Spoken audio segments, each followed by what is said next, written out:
Welcome to the world of STEMCO Kaiser APE axle repairs. Following is a quick step-by-step instruction on using your APE.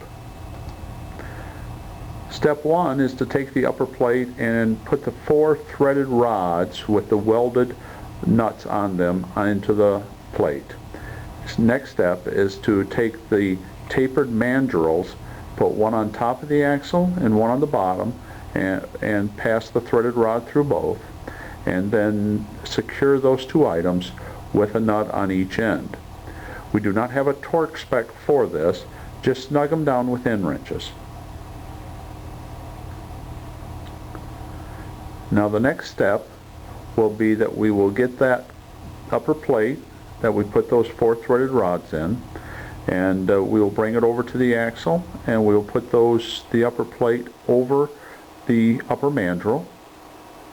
It's a nice tight fit, you have to have it square. And then the next step really is the most awkward step of the setup, and that is the bottom plate that comes up over the bottom mandrel and up over the threaded rods. You have to have this straight. Again, it's a tight fit, and if you don't have it straight, it will wedge. So have it nice and straight and bring it up over.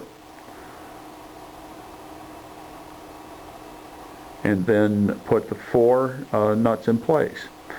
Now we're going to use a torque wrench, and we're going to apply 36 foot-pounds of torque on the 4 nuts on the threaded rods. I do this in a crisscross pattern.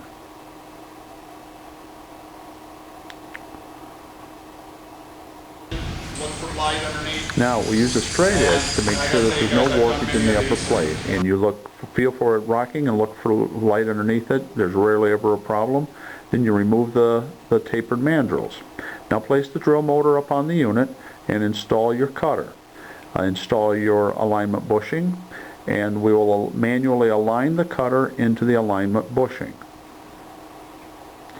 We just simply do this by moving the drill, then lowering the cutter, and then when we've got it aligned, we turn on our magnet and remove the bushing.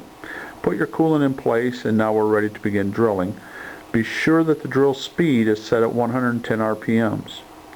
After you've drilled about 1/3 of the way through, pull the cutter up, blow it out, clean out any chips, and come back, and we'll repeat this step 2 more times, cutting about 1/3 each time. Then when we're done, we'll remove the cutter and we'll replace it with the reamer. Be sure to leave your magnet on at this time. Don't let the drill motor move. That keeps your alignment perfect. So as you can see here, we back off the set screws and remove the cutter. And now with the reamer in place, we're reaming, and the reamer should take 5 to 7 minutes. Again, at the same speed. Everything is done at 110 RPMs. And don't rush this. Make sure you've got a good coolant flow. Take your time and go all the way through. Should take, like I said, about 5 minutes. Then we back it off, shut off our coolant, remove the coolant manifold, shut off the drill, and shut off the magnet. And then once we shut off we'll blow the unit out, blow the chips out, shut off the magnet, and remove the drill. Now we're ready to remove the plates, and we'll take that torque wrench or another type wrench, and we will back off those 4 threaded nuts and slide the plates off the axle.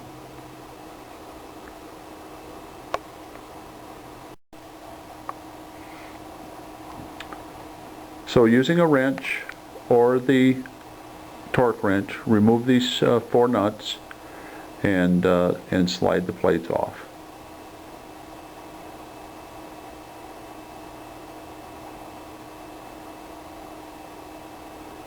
Set the plates aside, and now we're ready to install our sleeve.